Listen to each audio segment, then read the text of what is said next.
and welcome back to the Lords of Loud. We're just four music fans living in Australia who love a bit of a debate about music.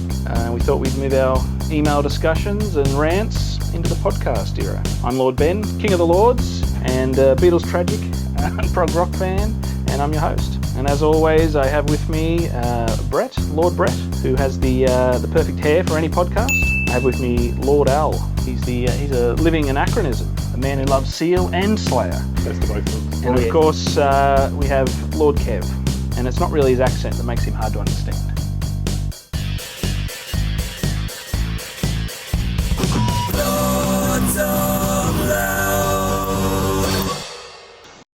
We're just four guys who love music and think we've got something to add to the whole potosphere of discussion around music. Alan doesn't have anything to add. I can't stop him anyway. I didn't know it was about music. You're at the wrong podcast. Yeah. All right, so what's it all about, Ben? This week's episode, this month's episode, this year, who knows how often we're going to put these things out. We're free of time. We're floating that's right. We're in another dimension. In a multi-universe. That's right. The topic is, who was the greatest front person of all time? Front person sounds like front bottom. It does. Who's the best front bottom? Well, we've got to be very correct. So, front man or front woman? Front man or front woman of all time. So I'm going to say Sabrina. I'm going to put it out there that it has to be somebody who the band was focused around that person. So if you cannot not have a band. That's right. It cannot be a band where there was a couple of clear front a couple of people shared the singing. So you're saying the Eagles are out because Eagles are out. Beatles are out. The Beatles are out. Beatles are out. Ooh. Well, Beatles are out, but not Paul McCartney. Not Paul McCartney. Right. There's still Wings. Paul is out. This is Paul McCartney solo.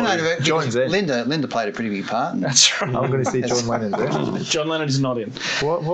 He fronted. Well, Oh, sure. No, you can throw. If you want to throw Lennon in the mix, you go for it. I'm not going to say he's any good. I'm just saying he is a front person. Sure.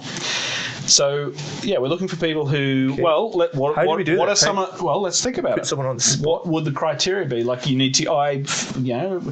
There has to be a charisma.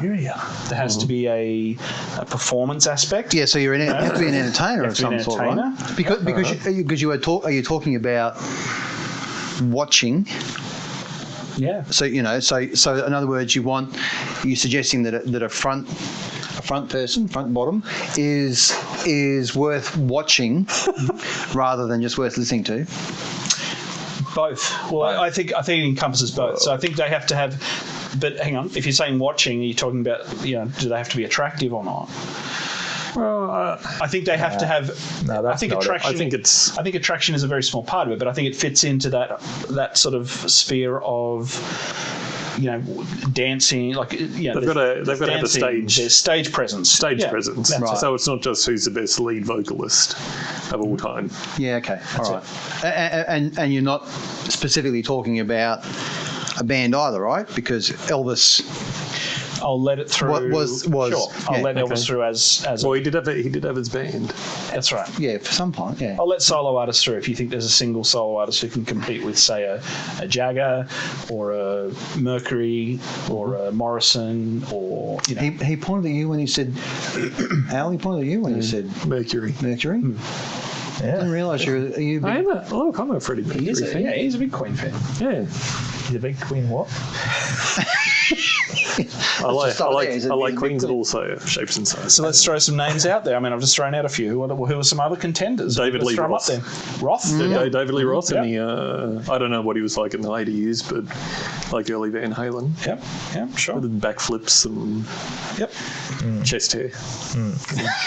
And when you look for your front person, that's all you really want, isn't it? Backflips and chest hair. Well, back then. Yeah, that's right. Well, I think he had it all. I think Deborah Harry, straight up.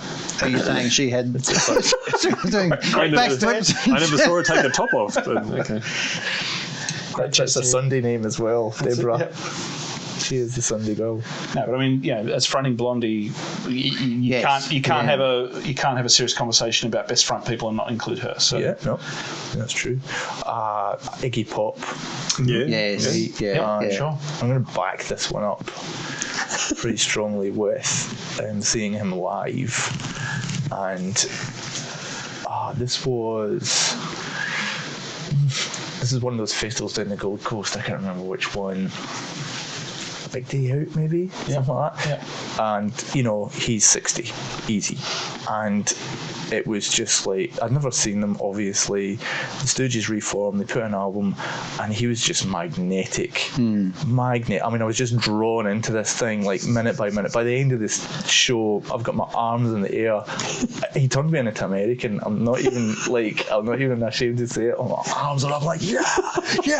And, like, you know, you were waving there's a stage invasion. I'm saying, I had to like, what? You know, like, and I stood back at the last minute. I couldn't do it, but it was messianic. It was, you know, he's just, the charisma was just pouring off, and he just came on like so much energy. He just leaps and moves like no one else I've ever seen on a stage move like that. It was just ridiculous. Sure. I mean, this is pre-punk. This is when punk was dirty and wasn't, you know, a kind of a gimmick or a kind of a stance or pose. He was doing something that was like, let's do something different, you know, and he hadn't changed 1 second. And he's screaming at you to have a good time. Henry Rollins, I was just thinking. Have you seen the footy or the interviews with Rollins where he talks about his love of Iggy Pop and how when he was a young musician, he had an opportunity to perform a few times or to support Iggy Pop, and you know, at the time. And how he used to, and he was saying how that, you know, he was like an idol to me, and so, you know, I was opening for them, and so I just wanted to go out there, and I mean, it's a great, you have to find it on the internet or whatever, but I'm not going to do it justice. But basically, he tells these great stories about wanting to go out there, and he was just giving it everything. Like Rollins went out there and just tried to smash it up to try to, so that Iggy Pop would like respect his, you know, what he was doing, and then, you know, and he came off stage and was like, you know, yep, all right, he's not going to be able to follow that. And then essentially Iggy Pop would go on stage and he'd be like throwing himself off stacks of amps, and he'd come off just bleeding and go, there you go, you know, that's how it's done. So he would just always top him. He would Iggy Pop would just always top this much younger guy who was wanting to, had all the anger and the passion and wanted to show it. Yeah. I mean, Rollins was, I've only saw him live once, but that was, I guess, a close second to what you were describing. Yeah. Kev. Like, there's a danger of that type of performance becoming comical, like a cartoon. Yeah. Like, and I think when us lot were young, we would have seen him on the Australian show Countdown or on other things, and by that point he was in kind of an 80s zone of the punky thing wasn't there, and he was just this kind of springy little weird gremlin that you would see doing I'm Bored or whatever. But in context, Back End was some dirty Stooges songs, like unstoppable. But did he have, like, and I respect him as an artist, absolutely, and as a stage performer. Would you say he's in that? Did he have the popular appeal to make him in that sphere of greatest frontman of all time? Because I think that has to be an aspect of it. You have to reach, if you're going to be the greatest frontman of all time, you have to reach people as well. Yeah, this is the commercial versus personal argument, and honestly, it doesn't matter. Like, if you're a music fan, well, you've heard of Iggy Pop, and you'd be hard pressed to beat him. You know. Sure. Different thing for Freddie Mercury, of course. But again, criteria? Like a massively charismatic performer leading a band. I'm just thinking, like, if you're a little shaky on the music, but like as a fan or just as a spectator, and you went, oh no, this guy's really got me, or gal, has really you know, starting to draw me in, even if you weren't a fan. I think that's a sign that that's right. You know, there is something there, regardless of what it actually sounds like. So, what is that factor? Like, what is it we're looking for then? Is it commitment? It factor? Yeah, is it an authenticity? That's right. Because entertaining and authentic. Because I mean, you don't want to see someone who's fully committed to being really bad, morose, and standing still in one spot for an hour and a half or something. Well, no, not. But fully committed to being terrible. Well, that's just that's Meatloaf, isn't it? Shots fired again. Sorry. Wow. Sorry. Let's not go into meat. Let's not go in the meat lab. That's right. But he's Because there's a man who's fully committed. But okay, isn't there the argument? What we're talking about now One of is the great frontmen, by the way, meatloaf. For the listeners at home, probably two of the great front men. And, aren't we talking about an influencer as well, right?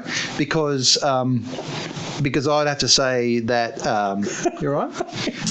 Just joking. That's okay. Somebody like Little Richard. Yep. James Brown. Yep. Jerry Lewis. Yeah. The killer. Now, did they have longevity? Did they have blah blah blah? But they were so influential. Yeah, but that's what I'm saying. Like, how do you define this criteria? Also that sort of you're talking about a specific era there, and I think that's interesting because there wasn't music videos, there wasn't other ways to communicate. There was your live performance. It had to be out there. Yeah, and you had to be up against the best of the best. And Little Richard, Jerry Lewis, those guys, they were maniacs. Each of those people, and they were ripping up. They were standing on the piano. They're screaming.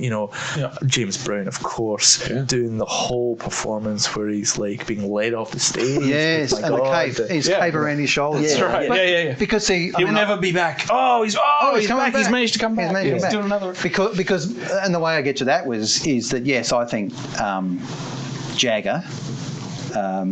In early to mid '60s, set the tone for the centre man rock star, but he got all that stuff from Little Richard and James Brown, touring with those guys and seeing all that. So it's almost like that thing where you go, we can't say Jagger is it if you don't at least pay respect to the people that he was, for all intents and purposes, copying. He was just going, well, I've somehow got to be as committed as James Brown is because I'm on stage. I have to follow him. Or Jagger was the first to front correct me if I'm wrong, but Jagger was the first to front an actual band that was the artist, was the performer.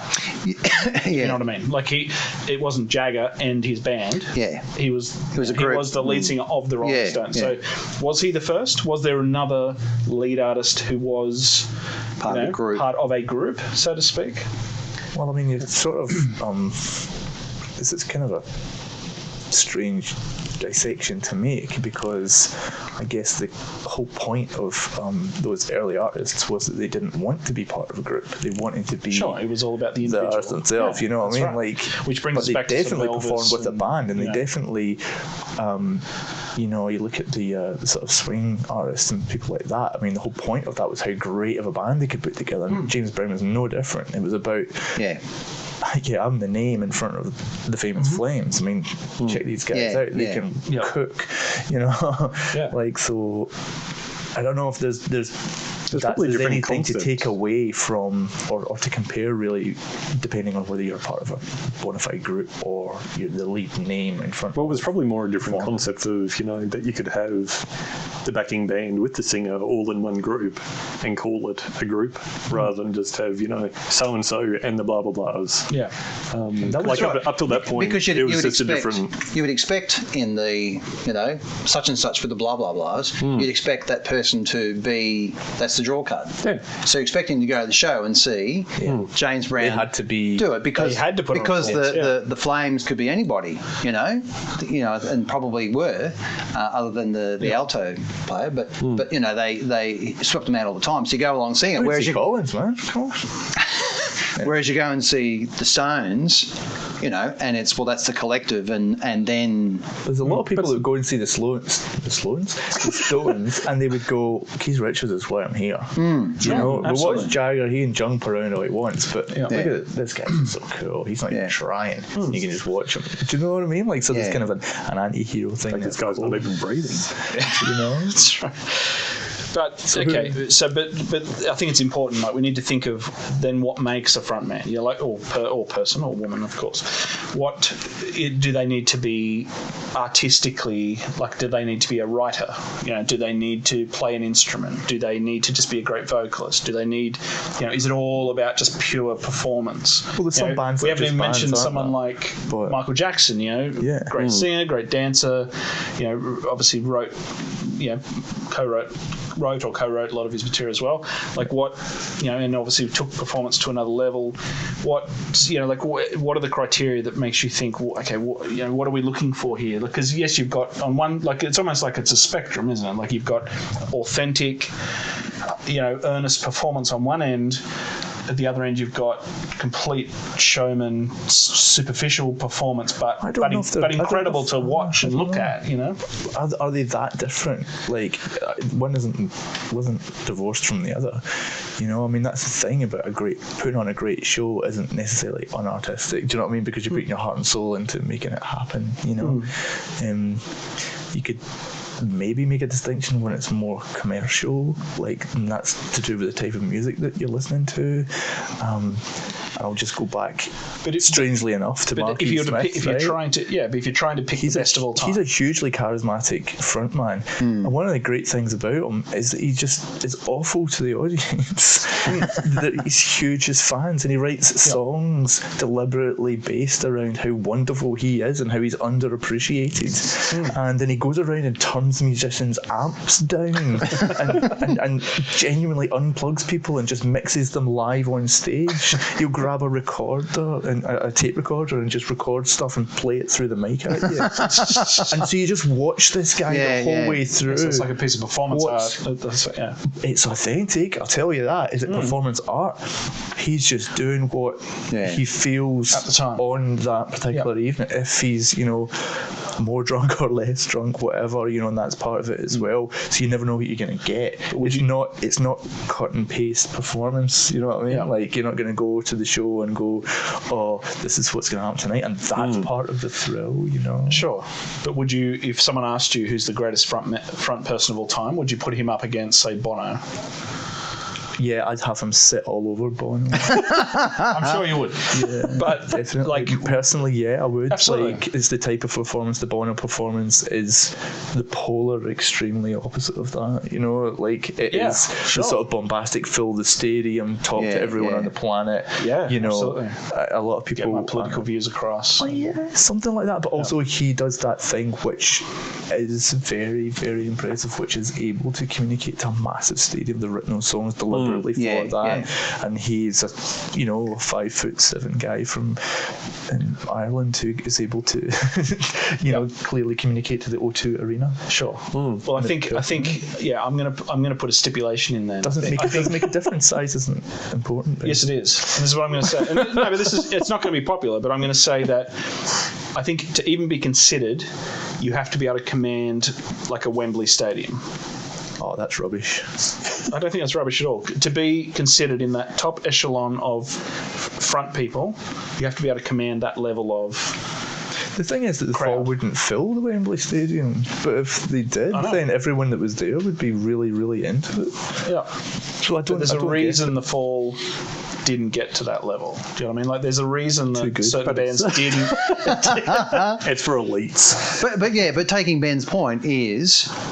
And I'm being facetious here, but I'm saying we have to have some stipulations of... Because if you're going to call yourself a performer, you should be able to perform to a small crowd, and you should be able to command a large crowd. That's what you're saying. The Fall never sold enough records to play Wembley. That doesn't put him out of contention in my particular mind. No. But I'd be interested to hear, because I've put forward a couple, so I'd be interested to hear from a couple of other guys. Oh, well, that's what I was saying before, is like it's... Like there could be a great fronting a band that isn't very popular, but it doesn't take away their personal contribution to what they're doing. The show itself. The show itself, yeah. Do you have some people in mind, Al, that you would put up as in that category, like people who just maybe didn't reach the audience they should have? No, mine are all proper ones. That's what I like to see. So let's hear some of yours. That's right. So who would you put up, Al? Out of the ones we've mentioned, or new ones? Who are some people? I'm just trying to think of other ones, because that's the thing. It's having the opportunity to see what they're like live. Yep. So there are ones that I've seen that are very Sure, but there's your Bowies. Like, we haven't mentioned Bowie. Bowie fronting a band in a live But situation. you've seen enough footage. I mean, I don't think any of us have seen Bowie live, but I think... No, I don't mean live in person, but even a show. I haven't seen any footage of him at a show. But you've seen, like, and especially for a whole Stardust concert. type There's this thing called the internet, and if you go on YouTube. YouTube, You catch fish with it. you catch inters with it. So like the ones that I'm trying to think of, it's like, well, can you do it for an entire show? I'm just going to say Dave Mustaine. No, that's the thing. Like, Just because out of all the that's the one. I'm just thinking of like your genres, right? And no, that's like out of all the metal bands that I can think of. Like, the only one who would come close would be Bruce Dickinson from Iron Maiden, because he used to work the stage. He'd run over here and he'd run over there and he'd scream for me Long Beach and everything, and so he could sing the songs that he needed to, and he could try and get the audience involved. And the interesting thing with that is that Iron Maiden sacked their singer, didn't they? Just when they were getting really good, they put out a great album, Colours, and they went, you know what, this singer he's not going to take us where we need to go. Kicked him out. You mean in the early days? Or? Yeah. And they brought in someone who could really compete with what they were trying to do. Yeah. So then this is to Ben's point about the whole, we want to do arenas. Yeah. They loved this guy. They was their best mates. They'd been in the band. They'd put out a great album. And they just went, see you, bud. Yeah, that's the thing. Like, I don't know the story about that. They were, slightly different styles. I mean, Bruce was a lot more operatic in his singing, but I mean, Paul's stuff, the first singer, matched what they were doing beautifully. Hey, look, I'm not trying to say it wasn't awesome. No. Like, I'm saying out of that genre, that's all I can think of as someone who that I have seen live, and who live on video, and who did a good job as a front man. There's Dave from Megadeth, there's James from Metallica, but they couldn't, and it wasn't really the style of music to run around and do high fives with everyone. That's right, and I don't think as good as James Hetfield is, he's not someone necessarily running around the stage pumping out he's doing an incredible performance in what he does. Guitar, with guitar and vocals, whatever. But he's not out there just fronting that band. No, it's very difficult being tied to an instrument. Yeah, in the same way. Sure, that's right. In the same way that other sort of front people are. That's right. So to take that further, you sort of go, okay, so you Robert Plant's not tied to an instrument, never, right? Don't think ever strapped an instrument on, just purely his voice. Maybe a flute or something. That's right, but I mean, let's not bring Zeppelin into this, because obviously they're the most overrated band of all time. Oh my God! Well, there you go. Wow. I didn't know there was the most. I thought it was the Beatles that were most overrated. No. Have I misheard you? Zeppelin. So ignoring Ben's Zeppelin issues, I think it's the Who that are the most overrated band, just where we're on it. Oh, really? Oh, really? Oh, well, I was going to say, that's a whole other show. Where's our Roger Daltrey conversation? That's a whole other show. But I wouldn't even bring, just quickly before you go, I'm sorry, Brett, to interrupt, but I wouldn't bring the Who into it, because I don't think there's a clear front. I know Daltrey is obviously the lead singer, but I think Townsend is enough competition there that you wouldn't call Daltrey a clear front. Like, I'd say the same thing with the Stones. Like, there's their own power there. You're not kind of. Yeah. I agree. It's a bit of a duo sometimes. You're watching a duo. Yeah, I know what you're saying. I think. Well, okay. I'm happy to let Daltrey through. I'm happy to let the Who through if you want to let Jagger. If you're saying him fucking boss. I don't know. How come he's? It's the train filter. Okay, all right. So has to be the boss, the Lord. So if I move out of my, he has to be the King of the Lords. King of Lord. You want us to polish your jack boots? You're one. Jack boots and kill. So let me step out of the 60s then and go. I think someone like Marky Smith, Marky Mark and the Funky Bunch. No. I think I want a drum roll here for some reason. What's David Byrne. Talking Heads. Yeah. I mean, Yeah. there's someone. Again, overrated, but yeah. Fucking hell. Jesus. So when I the rateds and the underrateds, like the. But I think when I think of David Byrne, I think of it's not anti-frontman. No. It's just completely different. So there's not so your Jaggers, your Daltrys, your Jim Morrison, your Michael Hutchins. That's your masculine classic. leather pants, Focal point. no shirt. I'm fully clothed over here. It's your leather pants. I think he meant leather pants. Leather pants. But your David Byrne, the complete opposite. Almost an abstract art form in himself. That's right. Well, you're talking about art pop, and then you're talking about that rebellion against that masculinity, against that front person. So it's more a piece of art. And you'd almost see as somewhere spurning from, some of that early 70s sort of glam stuff where it's trying to be different to what was coming out. But it's almost the opposite of authentic, isn't it? Like, I know it's authentic to him because it's a piece of art he's doing. Like, I'm not saying he's inauthentic, but I'm saying I think he just said he's inauthentic. He's trying. No, but I'm saying he was inauthentic. The concept is, instead of just like, he's the opposite of your Iggy Pop, where I'm just out there, I'm just giving it everything I've got. He's like, what can I do to completely change what a frontman is? Like he's going, well, it should be this, and it should be, I should wear the shoulder pads, and I should do the whatever. Like, he's instead of just going, this is me raw, and this is me just animalistic and just giving it everything on stage, I'm going, here, I'm going to put on a performance. It's almost like the Peter Gabriel thing. Or maybe that's David's unbridled animal side. Thank you very much. Because maybe some of us are like that. I'm not having a go at him. Because he doesn't say. I think he's doing it purposely as a statement. I'm not saying exactly because he doesn't say Iggy Pop doesn't have that as a that's his part of his performance where he goes, I'm going to take my shirt off, I'm going to cut myself, I'm going to smear peanut butter over myself, I'm going to roll on the stage and jump off. Aggression doesn't mean authenticity. That's right. That I think.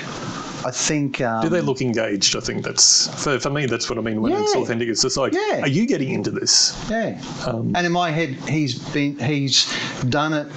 Same as Iggy Pop. He's done it ever since, which suggests that either he's playing his character true to form forever, or. Well, actually, maybe that's who he is, Whereas we've seen frontmen, tone it down, change, evolve, whatever, and you sort of go, okay, so what? It was a show you were putting on back in the day. So does that make someone like Madonna unauthentic? Because she changes persona every 3 or 4 years? Does that make her... That's a bit like the David Bowie thing, isn't it? Like, she had her characters through her career. Yeah, but are they as authentic as each other? Like, if you're changing... It's just genuine. If you're a performer and you're putting on a show, and David Bowie's very clear about so maybe we overemphasise... That's how he got into it, is he wanted to... Authenticity. Great performance. And the music just having to be there beside it, which was pretty interesting. Well, I think authentic performance, like if you whether you think you're tapping into some animal side, or whether you have a series of statements, artistic statements that you want to deliver, I think as long as you're authentic about doing that, so that you feel like it's right and it looks to be right, then, like, to me, I think that's the authentic side. It's if you mean it at the time you're doing it. If you're meaning it and you're not just going, when's this finish? And it's interesting that you could, on the same tour, sing the same songs, do the same performance, and one night it could come across as just mind blowing, and other nights it just couldn't work. Well, you think about a Bowie, like, imagine if Bowie did a tour, obviously later in his career, if he had done a tour where he's covering, his whole, retrospective of his career, it'd be very hard for him to try to get back into character for the Ziggy stuff, and then get into a certain character for the the electronic stuff. Yeah. It'd be, as an artist who has a very broad career, it must be hard to, and who has had many phases in that career, it must be hard to try to re-engage with, what was I feeling when I wrote that? What was I feeling when I performed that originally, and I think I've heard trying him to sort of get say, into whether in an interview or on YouTube clip or something, that he was so relieved now to be free of that now he can go and tour, which is an interesting twist on what you're saying. He's like free of being mired in being the persona that he was when he did that album, whatever. Now he can do that kind of thing and just like put the song out, and the song still works, so he can have fun with it. That's it. And if I guess if it's a good that song, is engaging, for the audience that are there. If he was, really in the heart of it and being Ziggy Stardust, I'm sure that would have been the show you'd want to see. I did see. Sorry, just to jump in again. Like there's a great moment in British culture where Grace Jones played at what I think was something like the Queen's 70th birthday, I'm just going to say, but it may have been something, in the last 4 or 5 years, and Grace Jones appears and she's dressed in silver hoops. She's wearing a cake on her head, and she just belts out the song. She's standing on a raised part of the. She's about 6'8" anyway. She's standing on a raised bit, and she's dressed in white. She's this big, strong, black woman, and she just belts out the song. It's just a virtuoso vocal performance, and to me, like that again was just like, in the context of everything that was going on, and it was a weird ass song. I think it's called William's Blood. So it was getting into something, and she just went for it, and I was like, oh my god, and that really struck me as.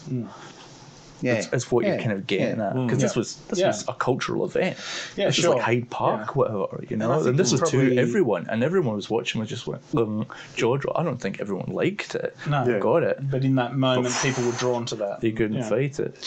I think I think it's possible that an artist with that kind of expansive catalogue could always reinterpret those songs in an authentic way at that time, in a different way to what they might have interpreted it back when they first originally recorded it, or I think getting hung up in authenticity is probably on not a winning streak there. But plus isn't the thing too, we're all looking at the artist and saying, are you being authentic, right?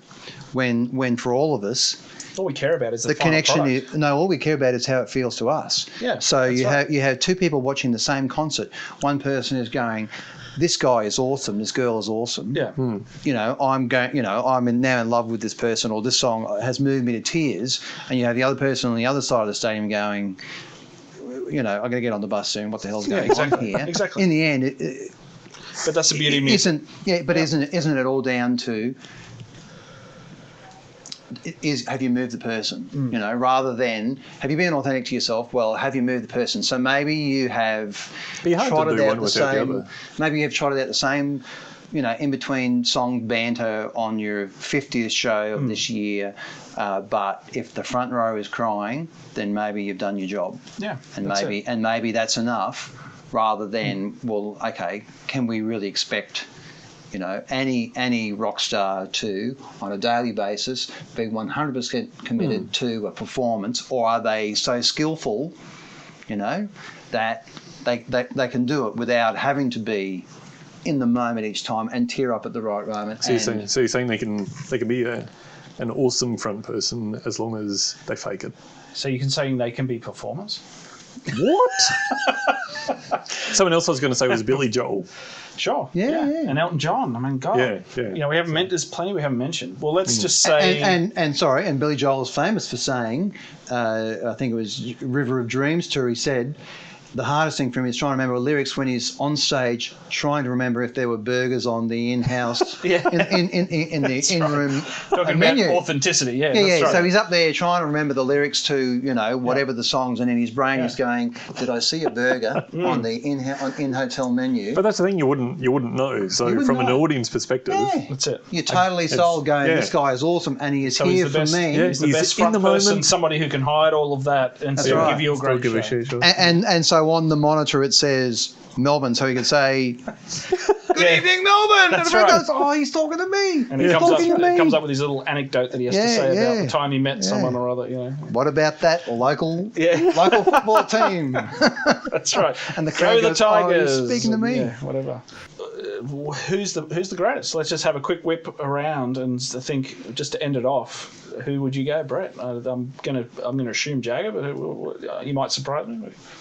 You'd say Robert Plant. Robert Plant. I was going to say, would it be a Robinson brother? Would it be a Robinson brother? Oh yeah. That would be very interesting. No. I would have to say, Jagger purely for the not the invention of it, but maybe the crystallisation of that sort of frontman stuff in the 60s. Solid choice. That the Robert Plants and everyone else who came later on would have taken. But again, back to my comment, he only took it from the people who were in front of him. Sure, anyway. absolutely. But everyone does. I mean, that's the thing. Like, we can't. It's hard. You can't really get caught up in who influenced who. Unless there's a particular obvious. Yeah. Well, he's just doing exactly what. James Brown did. Yeah. And I don't think that's the case with Jagger. I think he took it enough. I think he certainly was influenced by those guys, but I think there's enough difference there, and he took it in a different direction. So I think that's a good choice. So there you go. I just got anointed by the Lord of the Lords. So Al, you're Al, what's Sir your Brett over there now? Well, definitely Robert Plant. Plant. All the way. Best band That's of what I all was time. going to say. Well, nothing wrong with majority opinion. I don't know. Like, having thought of Billy Joel now, that's all I have stuck in my head. I saw him actual live a couple of times, and just had a really good time. Just he kept. I mean, apart from enjoying the songs, he had a way of working the crowd to keep the show, going and enthusiastic. Not sort of like, how many more songs? It's just, Yeah, I'm sticking with Iggy Pop. Nothing's ever, I think that's a good come choice too. close. I think they're all good choices. Yeah. Although I never got to see Marky Smith in his prime, if you know what I mean. I got to see him, when it was almost on the verge of farce. The mucking around with the instruments was more of is there going to be a horrible blow up? Is someone going to leave tonight? A bit grim in a way. Still very charismatic, but nothing competes with Mr. Pop. Good choice. And Ben? For me, it's tough. I think. I mean, we will have to lay shit on this, isn't it? Yeah. Well, it's going to be either Paul McCartney in Wings or Paul McCartney solo. So That's right. Well, have you seen Pizza Fear Alive? Look, for me, it's between it's McCartney Wings or McCartney. No. Look, I think it's hard. Like, I think if you're going to go solo artist, it has to be Jackson. I think if you're going to Joe Jackson. Joe Jackson, yeah. In his obscure jazz era, but go on, no. If I was to pick a band front person, then it's hard to go past Mercury, to be honest. Like, I just think for charisma, for talent, for appeal, commerciality, for being a showman, for writing, for performing, for outfit, like you think quirky microphones dance. Yeah, that's it. Well, that's it. Yeah, dance it, like whatever you want to do. Like, you think of all the criteria you could possibly throw in that. It's hard to see him not coming out the top. Chest hair, teeth, mustache. Like, how do you? It's hard to. Putting up with Brian May over all those years. I mean, there's points in that. If you were to try and do it, if you're trying to spreadsheet it, it'd be very hard to see anybody. And you haven't. Coming out on top. Like, and if you were to do that, you'd be a complete dick. You might come out with the answer Freddie Mercury, and I might very well disagree with you. Yeah. All right. And so on that note, I think we wrap it up there. Yep. And thanks for listening. I'm just a little disappointed that no one mentioned Bob Dylan, who got to be the ultimate showman, right? Most charismatic frontman of all time. Really grabs the crowd. Sorry. That's all right. All right, for another show. There's a few we haven't mentioned. Let's face it. Thanks, guys.